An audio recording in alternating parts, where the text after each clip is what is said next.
Another topic that comes up in coding interviews is the minimum spanning tree of a graph.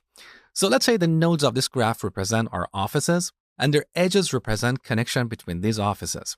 Now let's imagine connecting these offices requires laying physical cables between them. The more cables we need, the more we have to pay.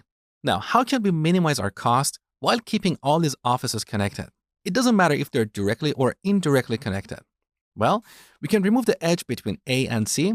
That's unnecessary because A is still connected to C via B, right? We can also remove the edge between B and D. What we're left with is called a spanning tree. So we have converted a graph to a tree.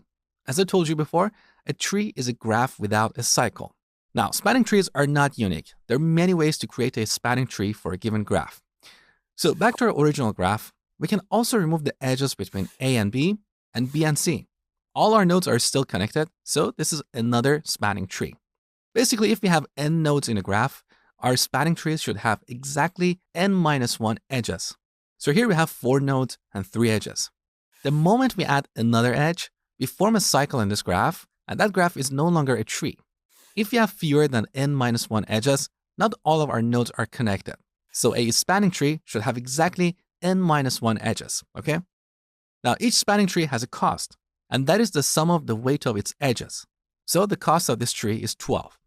What about the other spanning tree? The cost of this tree is 8. So this one is cheaper, and it's a better solution for reducing the cost of our cables.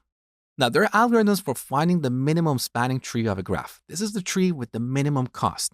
In the next video, we're going to look at one of those popular algorithms called Prim's algorithm.